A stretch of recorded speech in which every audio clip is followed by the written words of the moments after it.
I didn't think I'd get a moment like this last night, but right before we wrapped up in Prairie Village, I did. And I should have known something like this was going to come.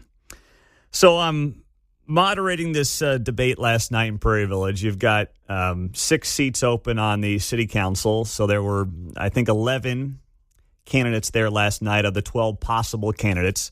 They have 6 wards in Prairie Village, so you've got 2 people running for each ward. And it was a really good event. I thought everybody handled themselves very well. You had basically the faction, they call themselves PV United, and they're the ones who are basically looking to shake up the status quo. They're more of a smaller government, less spending group. And then you've got the folks who are, I don't know what you want to call them, more of kind of the mainstream, the establishment folks, kind of the way things are going in Prairie Village is all great. Let's just keep it going. Yes, they've increased their expenditures 65% the last 10 years, but everything's going well, so don't screw it up. That's kind of the approach of the other side. And I was just there to moderate, wasn't there to pick a side, and I met everybody who was there last night in terms of the candidates, and they were all very pleasant people. Even those I know that I disagree with on things, they were all very pleasant. I mean, the one thing that I hope comes out of this, because from what I've heard, things have gotten hot and heavy up there in Prairie Village, is everybody just brings the temperature down. And I thought that the candidates, by and large, did a good job of bringing down the temperature last night, which I respect them all for doing. And they were all very nice people. Some were better politicians than others, but they were all very nice people. But there was one moment at the end that really stood out to me. And I couldn't believe what I was hearing. One of the candidates running, her name is Shelby Bartelt. In her closing statements, she comes out and she says this about Prairie Village and about those of us in the room.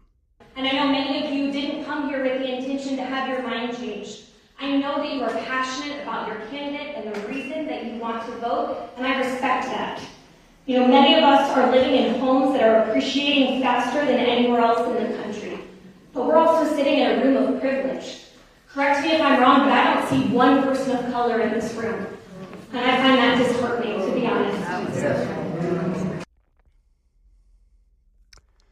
We are in a community of privilege. I don't see one person of color in this room, and I find that disheartening.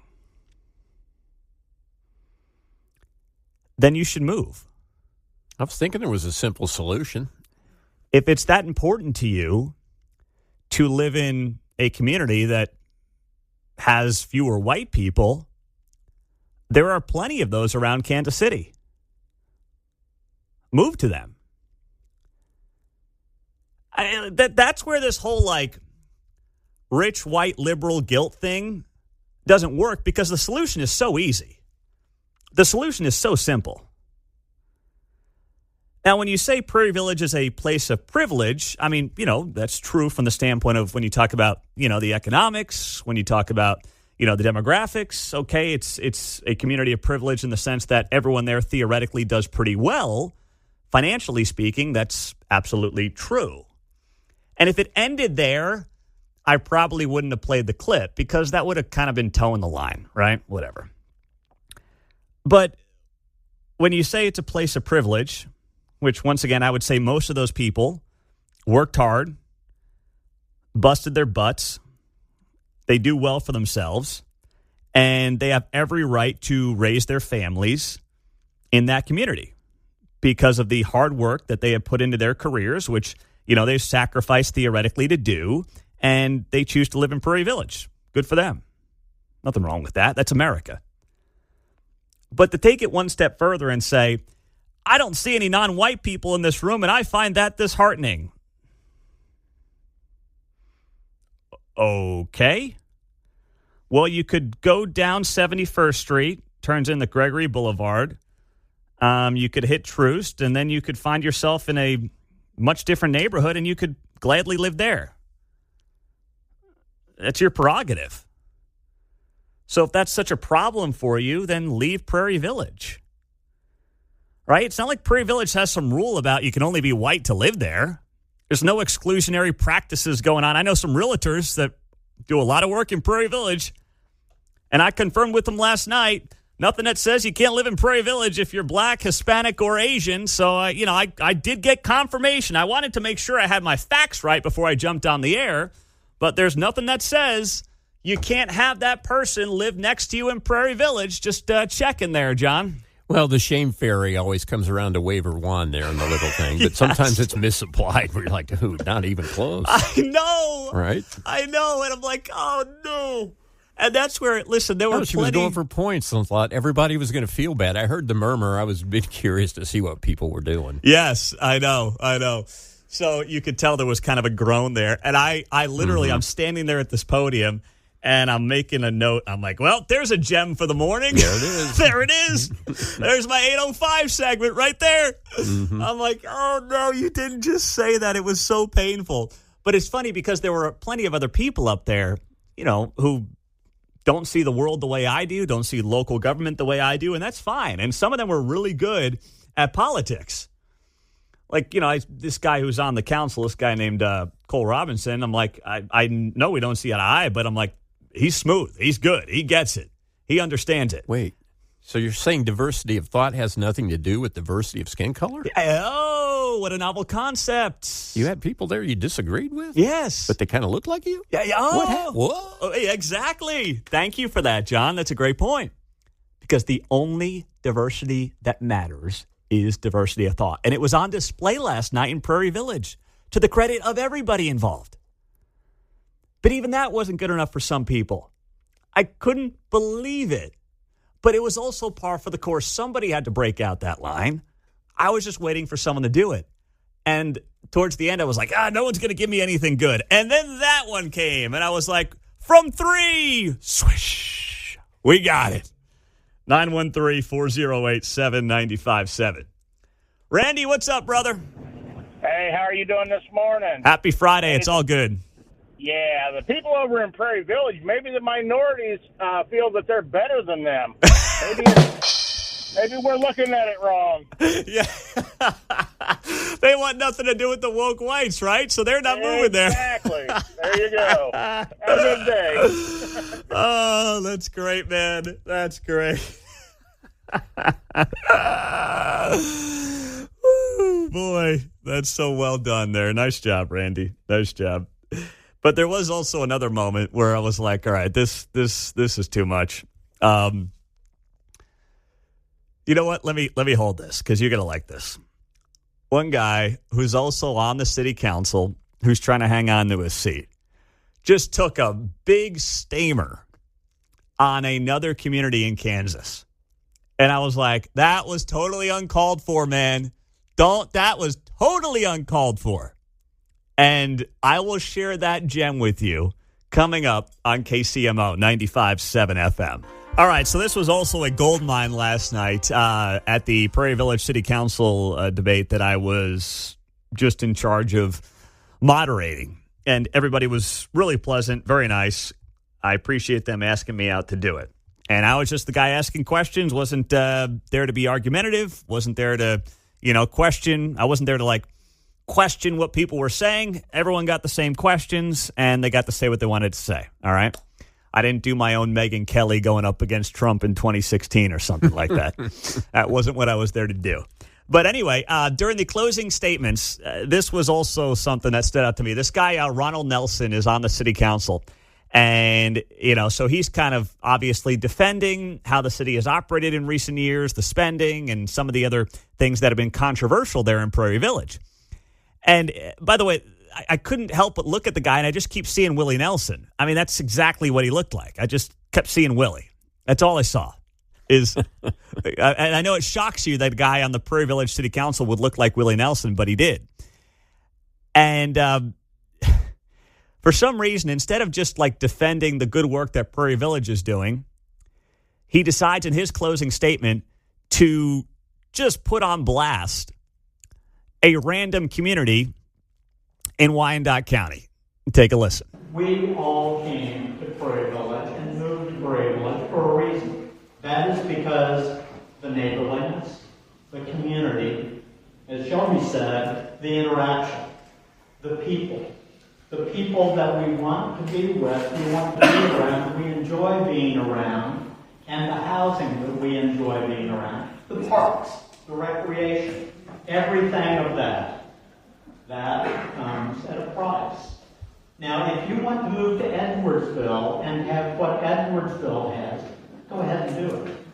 We're in Prairie Village, and we like Prairie Village. And if you want to slash and burn, go ahead. You can move to Edwardsville. That's not Prairie Village.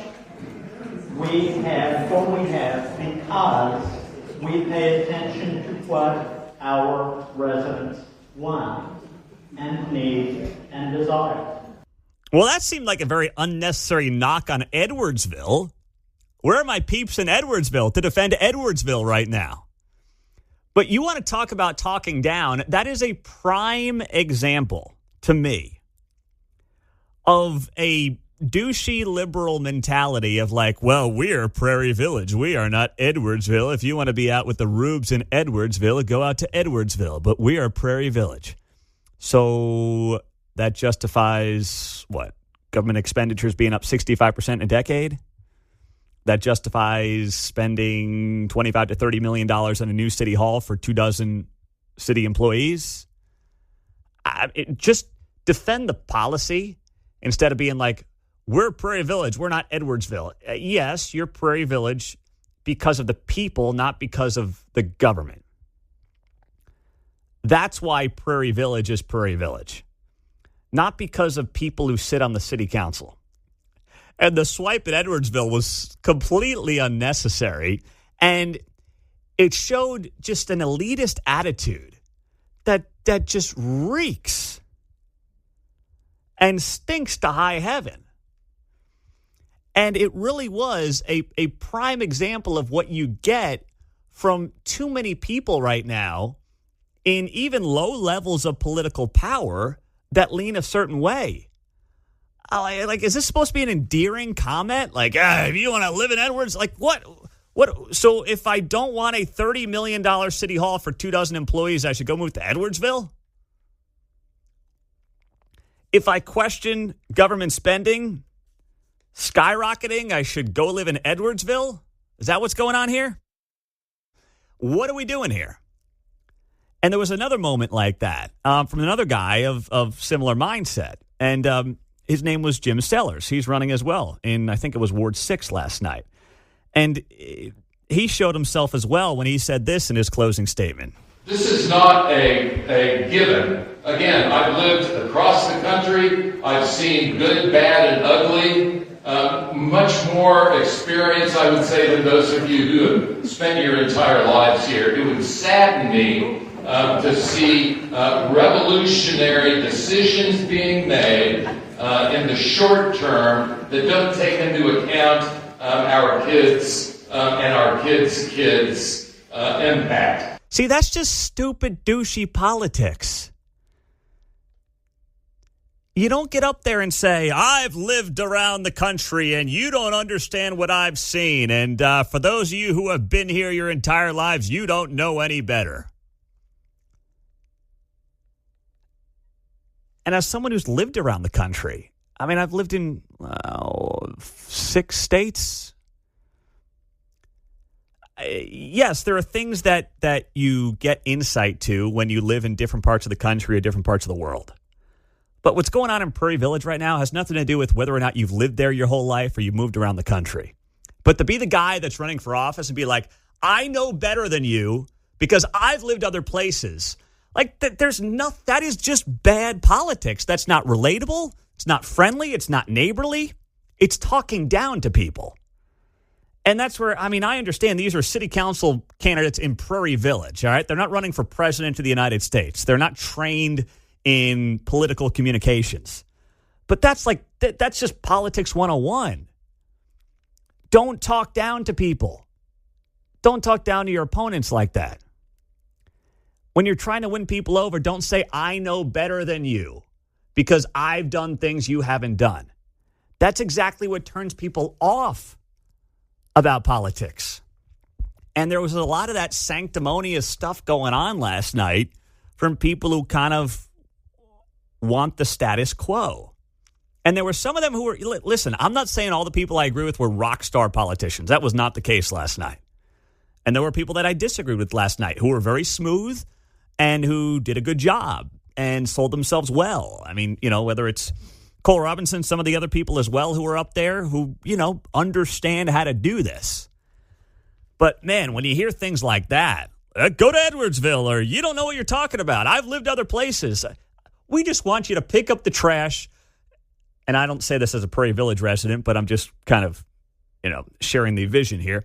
Just want you to pick up the trash, clean the streets, do the basics of government well, and not waste money, and try to keep property taxes relatively in check. All right? That's it. And this notion of, well, what are you going to cut? If we scale back spending, you're not getting your trash picked up is so disingenuous. All right, so disingenuous. Rick, what's going on? Hey, good morning, Pete. I just wanted to say back in the old days, we didn't sugarcoat it and put all the little handles or titles or whatever you call them on it that you put on them today. We just called them plain old snobs, man.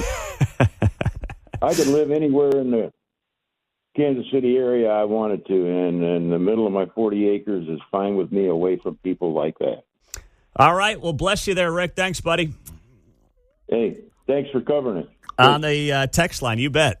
Pete, I live in Edwardsville. Our city council voted to maintain revenue neutral for next year. I will take Edwardsville any day of the week. That is on the text line, 913-408-7957. Pete, that's why they call it Pretentious Village.